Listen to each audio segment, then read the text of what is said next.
후에 공과를 계속하도록 하겠습니다. 지금 우리가 교회론을 하고 있는데요. 교회론은 우리 칠영리 가운데 모든 것이 다 중요하지만 또 앞서 이 성경과 또 우리 기독론, 구원론 이 모든 것들을 어디에서 적용하느냐, 어디에서 펼쳐가느냐라고 할 때 그건 교회죠. 교회를 중심으로 해서 펼쳐지는 것이기 때문에 교회가 무엇인가를 아는 것은 굉장히 중요한 것입니다. 그래서 우리 지난 시간에까지 살펴본 바에 의하면 교회의 속성 세 가지를 우리가 알아봤는데요. 교회의 통일성이죠. 그다음에 교회의 거룩성, 교회의 공동성 이 세 가지를 말했는데 이 교회의 이 속성 세 가지는 무형교회의 의미에서 생각을 한 것입니다. 무형교회의 의미에서 교회는 하나다.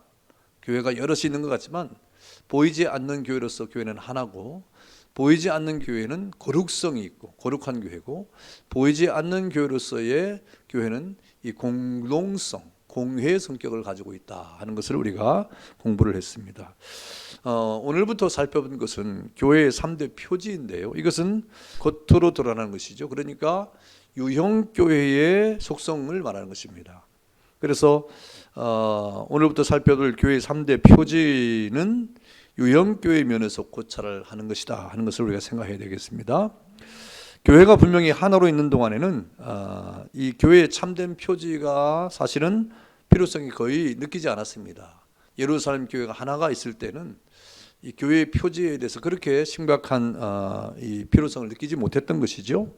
그러나 이제 이단이 일어나고 교회 안에서 또 교회 밖에서 이단이 일어나고 또 이 다른 복음이 전파되는 가운데 참된 교회가 도대체 무엇이냐 하는 이 교회에 대한 참된 교회에 대한 인식의 필요가 나타나기 시작한 것이죠.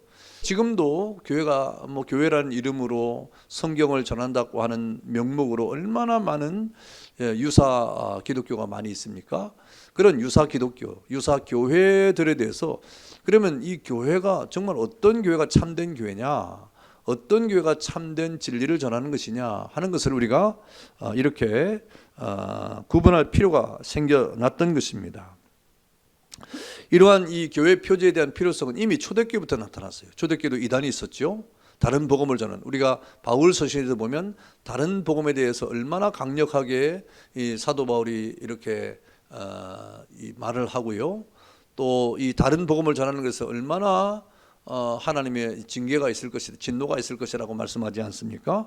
그래서 이 교회의 표지에 대한 필요성은 초대교회부터 이미 나타났고 그리고 종교개혁 시대보다 강하게 나타났습니다. 이유는 초대교회 이후에 이 기독교가 세계 교회로 이렇게 공인이 되는 가운데 로마에서 공인이 되는 가운데 교회가 더 이상 어떤 진리에 대한 탐구나 진리에 대한 열심을 잃어버린 그런 시대죠. 그래서 뭔가 이 세속의 물결 속에 교회가 침노를 당하면서 교회와 이 세속 간의 구분이 사라지는 그런 시대가 되어서 무엇이 교회인지를 잘 구분할 수 없게 된 그런 측면이 있습니다. 그래서 이 종교개혁 시대에 이르러서 참된 교회가 뭐냐라고 하는 이런 반향들이 다시 일어나게 되었고 종교개혁 시대에 아드폰테스라고 하는 원천으로 돌아가자, 아드폰테스라고 하는 근본으로 돌아가자, 원천으로 돌아가자 하는 말인데 이런 이 근본으로 원천으로 돌아가자고 하는 이 종교개혁 시대의 슬로건을 통해서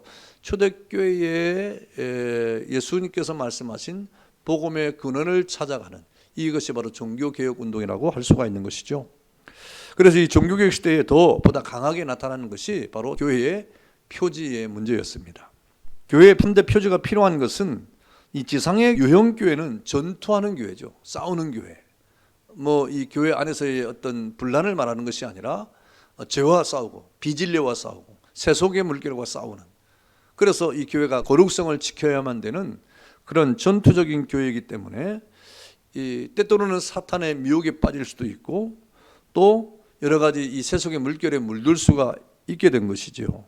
그래서 진리에서 떠날 수 있는 그런 측면들이 있었기 때문에 그런 것을 방지를 하고 또 그 모든 비진리로부터 보호하기 위해서 교회를 보존하는 한 가지 방편이 바로 교회의 표지를 분명히 하는 것이었죠.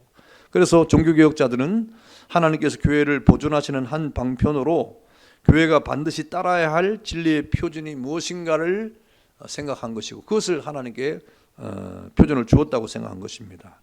그래서 그 표준이 바로 하나님의 말씀에 의기한 것이기 때문에 인정을 한 것이죠. 그러면 하나님의 말씀 속에서 우리가 이 하나님이 교회에게 주신 3대 표지, 분명히 나타나는 그런 교회가 붙잡아야 될 표준이 무엇인가 하는 것을 알게 된 것입니다. 오늘은 그 첫 번째 내용인데요.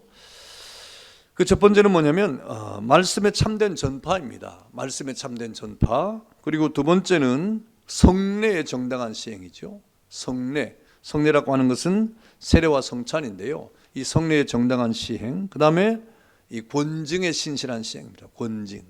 그러니까 이 권증이라고 하는 교회의 헌법에 의해서 권면과 징계를 하는 이러한 이 신실한 시행이 거룩한 교회의 표지에 들어가는 것입니다. 그럼 오늘 첫 번째인데 말씀에 참된 전파입니다. 이 말씀이라고 하는 것은 곧 하나님의 말씀이죠. 성경이죠. 성경. 곧 성경이 참되고 바르게 선포되어지는가? 이 하나님의 말씀이 참되고 바르게 선포되어지는가 하는 것이 바로 참된 교회의 첫 번째 표지가 된 것입니다. 다시 말하면 이 하나님 말씀이 이 전파되는 것은 곧 하나님의 교회에서 선포되는 이 설교가 중심이 되겠죠. 이 설교가 되어질 때 그 설교를 듣고 성도들이 그 말씀을 듣고 전파하는 것이기 때문에 그 참된 하나님의 말씀의 이 전파라고 하는 것은, 말씀의 전파라고 하는 것은 바로 이 목사의 설교가 아주 중심이 되고 있는 것입니다. 그렇다고 하면 어떻게 설교하는 것이 가장 성경을 참되고 바르게 선포하는 것인가? 이거 굉장히 중요하잖아요. 그 설교가 어떻게 설교하는 것이 가장 바르게 하나님 말씀을 선포하는 것인가 하는 것입니다. 몇 가지 우리가 생각하면요, 바로 오직 성경을 선포하는 것이 말씀에 참된 전파가 될 것입니다. 오직 성경만을 선포한다는 것은 무엇이냐? 오직 성경. 여러분, 우리가 오직 성경이라고 할 때 성경은 몇 권으로 되어 있습니까? 성경 66권이죠. 우리 개신교에서 따르는 이 성경은 바로 66권입니다. 성경 창세기부터 요한계시록까지의 66권을 선포해야 된다는 거예요. 이 말은 다시 말하면 이 성경 외에 다른 것을 자꾸 주장하는 사람이 생겨난다는 것이죠. 여러분, 성경은 무엇입니까? 하나님의 감동으로 된 것으로 이 성경은 적어도 약 1500년 이상 약 40여 명의 이 저자가 기록된 것이기 때문에 이 성경은 저자와 연대를 이렇게 볼 때 그 사상이나 그 목적이나 그 서술이나 그 주제나 그 모든 것이 다를 수밖에 없어요. 시대가 다르기 때문에, 그 저자가 다르기 때문에. 다 동시대 인물이 아니잖아요. 그럼에도 불구하고 성경은 통일성을 가지고 있고, 그리고 목적성을 가지고 있고, 분명한 주제를 가지고 있는데 왜 그러느냐? 그 원저자가 한 분이기 때문에 그렇습니다. 그 원저자가 누구십니까? 바로 하나님이시죠. 그래서 성경은 우리가 어떻게 믿습니까? 하나님의 감동으로 됐다. 하나님이 인간 저자에게 감동을 해가지고 그 영감이죠. 영감을 통해서 기록하게 한 것입니다. 그래서 우리가 이 성경, 우리 계시에 대해서 이미 배웠잖아요. 그러므로 이 성경은 오직 우리 성경 66권이 정경인 것입니다. 66권만이 정경이지요. 이 가경이나 외경은 우리 성경으로 인정하지 않습니다. 성경이 아니라 역사적 배경으로서 우리가 쓰임받을 수 있지만 하나님 말씀으로 성경은 될 수가 없는 것이죠. 그러므로 성경 66권 외에 더하지도 덜하지도 않는 것이 오직 성경만을 선포하는 것이다 하는 것입니다. 우리 갈라디아서 1장 8절과 9절의 말씀인데요, 우리 한번 읽어볼까요? 그러나 우리나 혹은 하늘로부터 온 천사라도 우리가 너에게 전한 복음 외에 다른 복음을 전하면 저주를 받을지어다. 우리가 전에 말하였거니와 내가 지금 다시 말하노니 만일 누구든지 너희가 받은 것 외에 다른 복음을 전하면 저주를 받을지어다 그랬습니다. 그러니까 여러분, 우리가 오직 성경만을 전한다고 하는 것은 하나님의 감동으로 이룩된 성경 66권만을 우리가 하나님 말씀으로 인정하고, 우리가 인정한다고 해서 성경이 되고 인정하지 않는데 성경이 되는 건 아닙니다. 그럼에도 불구하고 성경 66권만을 전하는 것이, 그것이 바로 하나님의 말씀을 신실하게 전파하는 것이 되겠습니다. 그 다음에 또 오직 성경만을 선포하는 것이 말씀에 참된 전파라고 하는 것은 뭐냐면 설교자가 기록된 성경의 한도를 넘어가서는 안 된다는 것이죠. 다시 말하면 성경이 말할 때 말하고 성경이 침묵할 때 침묵하고 성경이 멈출 때 멈추는 사상, 이것을 말하는 것입니다. 여러분들 성경을 읽다 보면 궁금한 게 있잖아요. 우리 이성적 판단으로 궁금한 거, 또 우리가 이 세상적 공부를 할 때 성경이 말하지 않는 것에 대한 궁금증이 있잖아요. 그런 여러 가지 궁금증이 많이 있을 것입니다. 그런데 그것을 우리 나름대로 생각하고 나름대로 막 전하면 안 된다는 것이죠. 물론 우리가 이 성경을 토대로 추론할 수 있는 것도 있습니다만, 그러나 우리가 그것을 넘어서서 우리의 지식적 판단이나 경험적 판단을 이렇게 집어넣어 가지고 성경을 해석해내는 것은 잘못된 해석이 될 수가 있는 것이죠. 그래서 설교자는 기록된 성경의 한도를 넘어가서는 안 된다 하는 것입니다. 성경은 철저하게 구원에 관한 책이죠. 우리가 구원을 어떻게 받느냐 하는 구원에 관한 책이기 때문에, 물론 성경에는 역사적 어떤 배경도 있고 또 심리학적 배경도 있고 철학적 배경도 있고 또 여러 가지 이 문학적 배경도 다 있습니다. 그러나 문학책은 아니에요. 또 경제학 책도 아니고 철학책도 아닙니다. 오직 성경은 우리 사람을 어떻게 하나님의 은혜 가운데 구원을 받느냐 하는 이 구원에 관련된 책이기 때문에 구원에 관계된 성경으로 우리에게 주신 것이죠. 그러므로 우리는 이 하나님의 말씀을 우리가 이렇게 설교를 할 때 우리가 기록된 성경의 한도를 넘어서 구원에 관한 설교를 해서는 안 된다는 것입니다.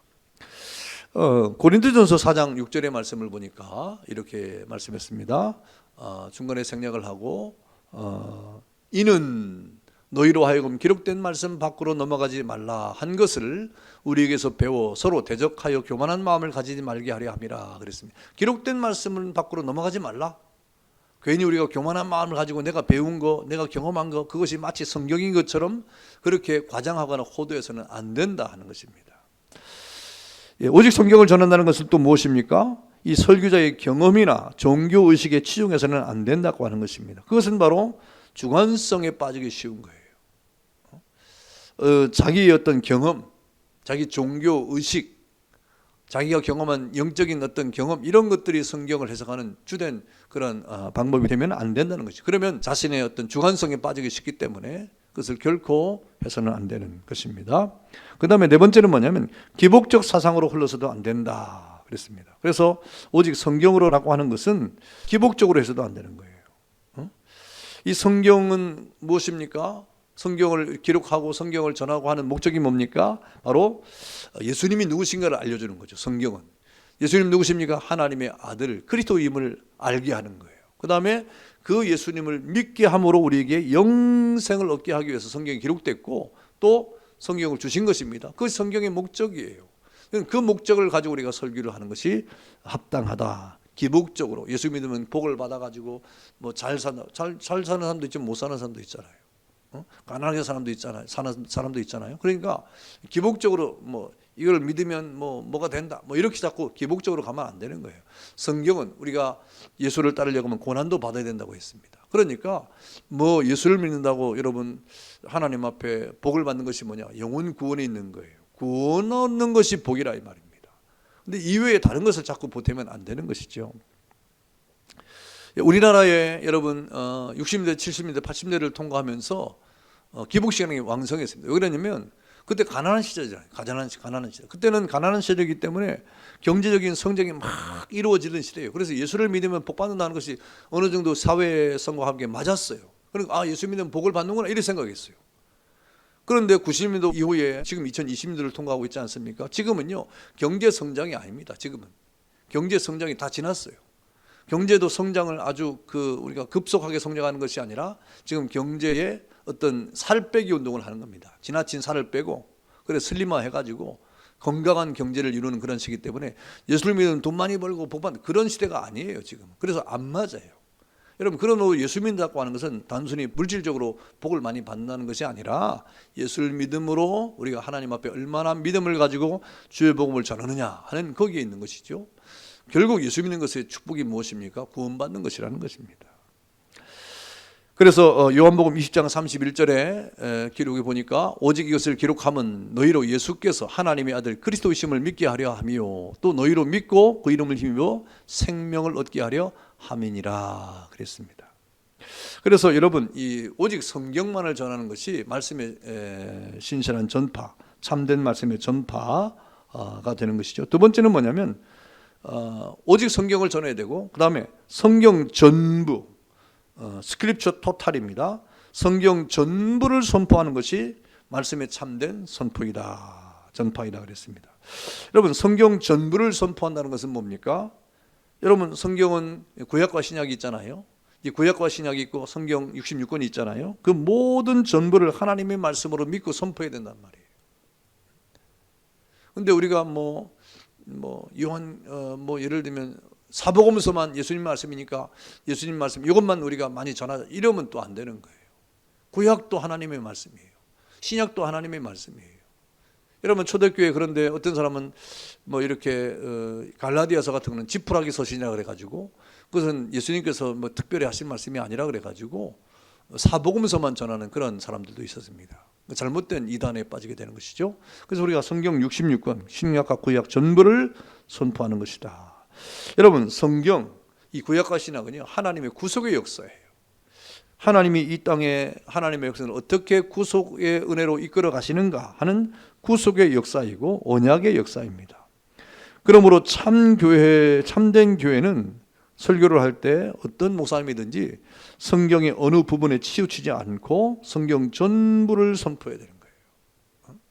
물론 더 많이 선포하는 것도 있고 적게 선포하는 것도 있겠지만 모든 하나님의 말씀을 전부 다 선포하는 것, 이게 바로 이 성경 전부에 대한 하나님 말씀의 참된 전파의 부분인 것이죠.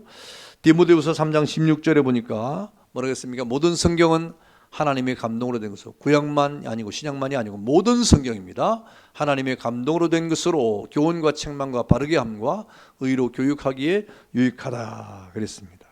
그리고 성경 전부를 선포한다는 것은 또 뭐냐면 하나님의 사랑과 공의를 조화 있게 설교함을 뜻하는 것이다. 왜 이런 말씀을 합니까? 여러분 우리가 이 설교를 할 때 어떤 면에서 그냥 하나님의 사랑만 전하는 게 있어요. 하나님의 사랑, 무조건 하나님의 사랑. 하나님은 무조건 사랑하시고 어떤 일이 있어도 사랑하시고 모든 것을 다 용서하시고, 그래가지고 제가 우리 교단의 학생들 집회, 청년 연합 집회를 할 때, 폐예배를 할 때 그런 얘기를 했습니다.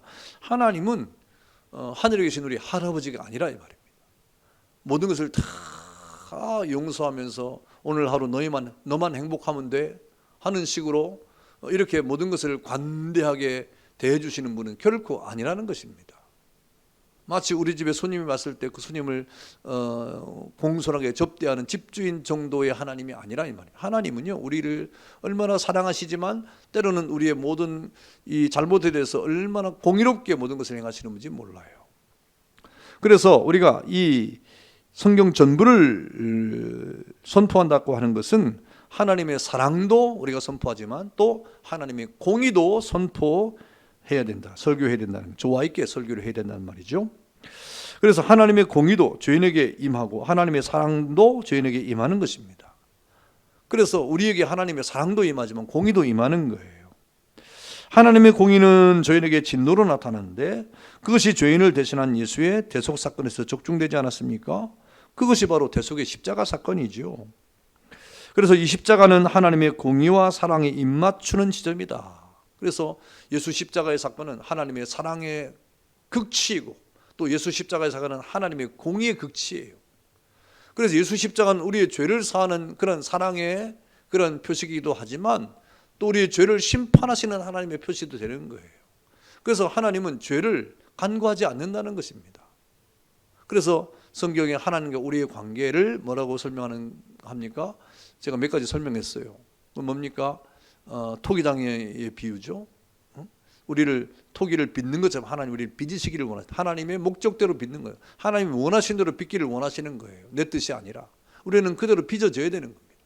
깎여져야 되고 떨어져야 되고 그런 아픔이 있을 수 있다는 것이죠. 또 하나님은 우리를 기르시는 양이라 그랬어요. 우리를 기르시기를 원하신다 이 말입니다. 하나님이 원하시는 그 목적대로 우리를 기르시기를 원하시는 것이지 양이 양대로 살기를 원하는 것이 아니라 이 말입니다. 하나님 우리 아버지라고 했어요. 우리는 그 아들이지요. 그 아들이 아버지를 공경하는 것처럼 하나님은 우리가 하나님을 공경하는 것을 원하시고, 또 아들이 그 아버지에 대해 순종하시는, 예수님이 아버지 하나님 앞에 순종했듯이 우리도 순종하기를 원하시는 것이죠. 하나님 그걸 원하시는 거예요. 우리를 그렇게 하나님의 자녀답게 성장하기를 원하십니다. 또 하나님은 더 친밀한 관계로, 신랑과 신부의 관계로 성경이 말하고 있지 않습니까? 이렇게 하나님이 우리에게 요구하시는 것은 결국 그리스도의 장성의 분량에 이르도록 성장하는 것을 원하시는 것입니다. 그렇게 되기를 바라시는 거예요. 그게 하나님의 요구예요. 그런 요구 앞에 우리가 미달할 때 하나님 때로는 책망도 하시고 우리를 하나님 말씀으로 가르치기도 하시고 교훈하기도 하시는 것이잖아요. 그러니까 우리는 내 뜻이 아닌 하나님의 뜻대로 사는 것이 굉장히 중요한 것이죠. 그래서 우리는 이 하나님의 사랑과 공의를 조화 있게 설교하고 말씀을 전하는 것이 굉장히 중요하고, 또 바울은 이런 일에 대해서 이렇게 십자가 사건이 얼마나 중대한가, 하나님의 사랑과 공의에 대한 그런 아주 적중하는 그 부분에 대해서 아주 성경을 통해서 말을 잘했죠. 고린도전서 2장 1절과 2절입니다. 형제들아, 내가 너에게 나아가 하나님의 증거를 전할 때 말과 제의 아름다운 것으로 아니하였나니 내가 너희 중에서 예수 그리스도와 그가 십자가에 못 박힌 것 외에는 아무것도 알지 아니하기로 작정하였음이라 그랬습니다. 여러분, 이것은 사도 바울도 예수님의 십자가 사건을 통해서 하나님의 사랑과 하나님의 공의를 말했다는 거예요. 하나님 우리를 사랑하신다는 것입니다. 그런데 한편으로 또 하나님은 우리의 모든 죄를 용납지 아니하시는 분이라 이 말입니다. 그런데 우리를 사랑하시니까 예수님까지 보내셔가지고 우리로 하여금 그 사랑이 무엇인지 깨닫게 하신 거예요. 하나님의 공의가 무엇인지를 알게 하신 거예요. 그러므로 하나님의 뜻대로 우리가 자라가도록 하나님께서 우리를 인도하고 있다. 이런 공의의 하나님, 사랑의 하나님을 우리가 설교해야 된다는 것이고, 우리 성도들도 그 설교를 듣고 그 하나님의 공의와 사랑을 깨달아야 된다는 것이죠. 자, 세 번째는 성경 전부를 해야 된다는 말은 이 교리와 역사 또 생활이 동시적으로 조화 있게 설교될 때 성경 전부를 설교할 수 전파한다고 할 수 있다 하는 것입니다. 이 말은 무슨 말입니까? 이 기독교는 이 구원의 교리인 동시에 생활입니다. 신행 일치를 우리에게 요구하고 있잖아요. 그래서 우리가 믿은 대로 행하는 거 너무너무 중대한 것입니다. 그리고 기독교는 동시에 교리와 생활과 더불어서 그 모든 것이 역사상에 다 이렇게 드러나게 되어 있는 것입니다. 역사성을 띠고 있는 것이죠. 그래서 교회사에 얼마나 많은 증거들이 있습니까?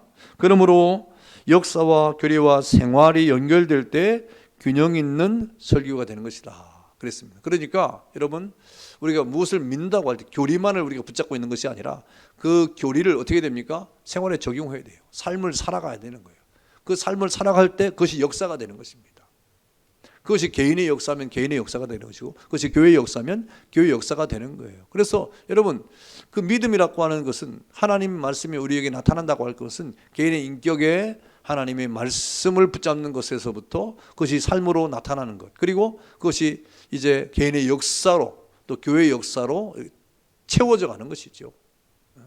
그런 모든 것이 이렇게 전부 다 설교되어야 되는, 그래서 교회사에 대한 것도 설교가 되는 거죠. 교회사에 대해서. 성경의 역사가 그런 역사 아닙니까? 그 성경 기록 이외에도 교회의 역사 가운데 얼마나 많은 성경의 역사가 많이 있습니까? 그래서 성경은 디모데후서 3장 15절과 17절에 이렇게 말했습니다. 또 내가 어려서부터 성경을 알았느니 성경은 능히 너로 하여금 그리스도 예수 안에 있는 믿음으로 말미암아 구원에 이르는 지혜가 있게 하느니라. 그 다음에 모든 성경은 하나님의 감동으로 된 것으로 교훈과 책망과 바르게 함과 의로 교육하기에 유익하니 이는 하나님의 사람으로 온전하게 하며 모든 선한 일을 행할 능력을 갖추게 하려 함이니라 그랬습니다. 그러니까 여러분, 우리가 이 성경 전부를 설교한다고 하는 것은 교리와 역사와 생활이 동시적으로 조화 있게 설교가 되는 그런 설교를 말하는 것입니다. 그 다음에 복음의 오늘과 내일, 금세와 내세, 이런 모든 것들이 동시에 설교해야 된다는 것이죠. 이 복음은 늘 현재만 중요하게 생각하는 게 아니에요. 현재를 또 우리가 무시하면 안 됩니다. 복음은 또 조용한 내세만을 말하는 게 아니에요. 복음은 현재와 그 다음에 미래, 여기와 저기, 그 다음에 오늘과 내일, 금세와 내세라고 하는 이런 모든 것들을 언제나 동시적으로 증거를 해야 되는 것입니다. 우리 신앙생활은 지금 우리가 잘 해야 되잖아요. 지금 잘해야 되는 것이고 그 결과가 영원한 하나님의 나라에 적용되는 것입니다. 그래서 성경 전부를 설교한다고 하는 것은 여러분, 우리가 이 바람직한 설교는 지금 현재에 대한 우리의 신앙도 점검해야 되고 또 내일에 대한 영원한 하나님의 나라도 우리가 바라보는 그러한 이 현재와 미래, 그 다음에 이 금세와 내세를 동시에 이렇게 강조를 하고 설교하는 것이 바람직한 것입니다. 마가복음 10장 29절로 30절에 보니까 이렇게 했죠. 예수께서 이르시되 내가 진실로 너희에게 이르노니 나와 복음을 위하여 집이나 형제나 자매나 어머니나 아버지나 자식이나 전토를 벌인 자는 현세에 있어 집과 형제와 자매와 어머니와 자식과 전토를 100배나 받되 박해를 겸하여 받고 내세에 영생을 받지 못할 자가 없느니라 그랬습니다. 그러니까 우리가 현실적으로 믿음을 따라가면, 신앙을 따라가면, 또 성경을 따라가면 여러분, 현세에서는 여러 가지 고난을 받으실지 모르지만 하나님의 영원한 나라에서는 그보다 훨씬 더 하나님의 큰 은혜가 있다는 겁니다. 또 이 땅에서도 하나님의 축복이 있다는 거예요. 그런 염려하지 말라는 것이죠. 그리고 우리 신앙은 현재에 대한 것이나 영원한 미래에 대한 것, 동시성을 띠고 우리가 신앙생활을 하는 것이라 하는 것입니다. 그래서 우리가 하나님 앞에 믿음을 가지고 살아가는 것은 하나님 앞에서 현재와 미래에 대한 확실한 보장을 가지고 이 땅을 살아가는 것입니다. 그래서 성경 전부를 설교한다는 것은 사실상 우리 신앙의 표대가 되시는 예수 그리스도를 선포하는 것이고, 그 성경은 바로 성경 전부를 선포한다는 것은 성경의 중심이 되는 예수 그리스도 자신을 선포하는 것입니다. 그래서 요한복음 5장 39절에 보니까 너희가 성경에서 영생을 얻는 줄 생각하고 성경을 연구하거니와 이 성경이 곧 뭐에 대한 것입니까? 내게 대하여 증언하는 것이니라. 그 성경은 곧 예수님을 증언하는 것이라 이 말입니다. 성경은 예수님을 증언하는 거예요. 성경은 다른 것을 말하는 것이 아니라 예수 자신을 말하는 것이기 때문에 성경 전부를 우리가 설교한다는 것은 바로 예수 자신을 선교하는, 예수 그리스도를 선포함에 있다 하는 것입니다. 그래서 우리가 이 교회의 3대 표지 가운데 오늘 첫 번째로 말씀의 참된 전파에 대한 공부를 했는데요. 이 말씀의 참된 전파는 오직 성경만을, 그리고 성경 전부를, 이 두 가지 아주 중요한 거예요. 오직 성경만을, 그리고 성경 전부를 전파하는 것이다 하는 것을 우리는 기억을 해야 될 것입니다. 자, 내용 연구 보겠습니다. 다음은 교회 3대 표지가 필요하게 된 이유에 대한 설명입니다. 괄호안을 채우십시오 그랬습니다. 자, 한번 채워보겠습니다. 이는 교회가 분명히 그다음 뭡니까? 하나로 있는 동안에는 참된 교회 표지에 대한 필요성을 거의 느끼지 않았다. 그렇죠. 예루살렘 교회가 하나로 있을 때는 이 참된 교회 표지에 대한 필요성을 느끼지 못했습니다. 그러나 이단이 일어났을 때 이 참된 교회를 인식하는 표지가 무엇인지 분명히 해야 할 필요가 생겨났던 것이죠. 그리고 이 표지의 필요성에 대한 인식은 이미 어떨 때입니까? 초대교회 때 나타났고, 어떨 때 강하게 나타났습니까? 종교개혁 시대보다 강하게 나타났습니다. 이유는 지상의 유형교회는 어떤 교회입니까? 전투적 교회이므로 사탄의 미혹을 받아 오류에 빠질 수 있으며, 또 어디에서? 진리에서 떠날 수 있을 뿐 아니라 완전히 타락할 수도 있음을 경험적으로 알게 되었기 때문입니다. 여러분, 이렇게 초대교회 어떤 이 표지, 교회의 표지가 없으니까 전투적 교회 안에서 오류에 빠지기도 하고 진리에서 떠나고 타락할 수도 있기 때문에 그런 것이 경험적으로 막 나타난 거예요. 그래서 아하, 안 되겠다 하고 이 교회 표지가 있어야 되겠다 이렇게 생각을 하게 된 겁니다. 그래서 이에 종교개혁자들은 하나님께서 교회를 어떻게 하기 위해서 보존하시는 한 방편으로 교회가 반드시 따라야 할 뭡니까? 진리의 표준을 주셨는데 그 표준이 바로 하나님의 말씀에 의한 것임을 인정하게 이르렀다 그랬습니다. 그래서 이제 교회의 이 3대 표지가 필요하게 된 것이죠. 자, 가로놓기입니다. 자, 2번 다음은 참된 교회 3대 표지 중 말씀에 참된 전파에 대한 설명입니다. 맞는 것은 O표, 틀린 것은 X표로 하십시오. OX 문제죠. 1번, 말씀에 참된 전파란 오직 성경만을 선포하는 것이며 성경 전부를 선포하는 것이다. 예, 맞습니다. 두 가지라 그랬죠. 자, 2번, 오직 성경만을 선포한다는 것은 설교자는 기록된 성경의 한도를 넘어가서는 안 된다는 것이다. 그렇습니다. 자, 3번, 오직 성경만을 선포한다는 것은 설교자는 자신이 경험한 바를 성도들에게 숨김없이 전파해야 한다는 뜻이다. 그렇지 않죠. 자신의 경험이나 어떤 지식이나 이런 것을 토대로 해서는 안 되는 것입니다. 4번, 성경 전부를 선포한다는 것은 성경 66권과 가경과 외경을 모두 선포해야 한다는 말이다. 그렇지 않죠. 하나님의 감동으로 된 성경 66권만 선포해야 되는 것입니다. 그것을 하나님의 말씀으로만 인정하고 선포해야 되죠. 5번, 성경 전부를 설교한다는 것은 성경 속에 나타난 하나님의 사랑만을 모두 다 설교해야 한다는 말이다. 그렇습니까? 맞는 것 같은데 틀리죠.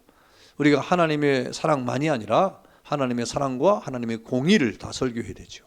그것이 바로 성경 전부를 설교한다는 것이죠. 그 하나님의 사랑과 공의의 그 결정체가 무엇입니까? 그리스도의 십자가예요. 그래서 우리가 그리스도를 전파해야 된다는 말이죠. 6번, 예수 그리스도의 십자가 대속 사건을 중심으로 설교하는 것이 성경 전부를 설교하는 것이다. 예, 그렇습니다. 결국 하나님의 사랑과 공의의 절정이 예수 그리스도의 십자가 사건을 통해서 나타났고 성경의 중심이 바로 예수 그리스도의 십자가예요. 그래서 예수 그리스도의 십자가의 대속을 중심으로 설교하는 것이 바로 성경 전부를 설교하는 것과 같습니다. 7번, 교리와 역사와 생활이 동시적으로 조화 있게 설교될 때 성경 전부를 설교한다고 할 수 있다. 그렇죠. 우리 교리, 그 다음에 그것이 적용되는 역사, 우리의 삶, 이것이 동시적으로 조화 있게 설교가 되어야 되는 것이죠. 자, 8번, 바람직한 설교에서는 여기와 저기, 오늘과 내일, 금세와 내세가 언제나 동시적으로 증거되어야 된다. 그렇습니다. 바람직한 설교는 현재만 강조하든지 내세만 강조하면 신비주의가 돼요. 그래서 잘못된 그 내세주의자들이 있잖아요. 현재의 삶을 무시하고 내세만 강조한 나머지 예수님이 재림이 언제 온다고 하는 이러한 잘못된 신비주의에 빠져가지고 현재의 삶을 송두리째 앗아가는 이런 잘못된 것도 있고요. 또 저 영원한 하나님 나라는 전혀 생각지 않고 현세만 늘 붙잡고 살아가는 이런 사람들도 있습니다. 현세주의자들이죠. 이것도 잘못된 것이죠. 바람직한 설교는 여기와 저기, 오늘과 내일, 금세와 내세가 언제나 동시적으로 균형 있게 증거가 되어야 되는 것입니다. 예, 감사합니다. 예, 오늘 이 교회 3대 표지는 굉장히 중요하죠. 이 교회론에 있어서 우리가 이 교회 3대 표지는 교회의 외형적인 이 보이는 교회인 유형교회 면에서 고찰한 것이기 때문에 우리 보이는 유형교회가 굉장히 잘 간직해야 될 그런 내용입니다. 교회론에서 아주 중대한 부분이죠. 그래서 참된 교회의 이 표준이 뭐냐? 도대체 어떤 교회가 참된 교회냐? 지금 얼마나 유사 기독교가 많고 얼마나 유사한 교회들이 많습니까? 자기도 성경 전한다고 하고 자기도 하나님 말씀 전한다고 하고 자기도 하나님을 믿나 그러잖아요.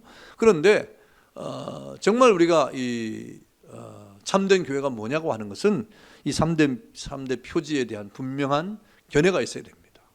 그래서 참된 교회는 이런 3대 표지가 분명히 이렇게 나타나는 것이고 그렇게 나타날 때 그것이 진정한 참된 이 땅의 교회가 되는 것이고 그 교회만이 참된 교회의 인정을 받게 되는 것입니다. 우리가 이런 것을 잘 공부해서 이런 견해를 길러야 돼요. 이 세상에 여러 잘못된 이단들이나 유사한 기독교나 유사한 교회들을 구분할 줄 있는 눈을 길러야 되는 것입니다. 또 다음 주까지 계속될 텐데요. 잘 숙지를 하시고 잘 여러분 믿음으로 받기를 바랍니다. 감사합니다.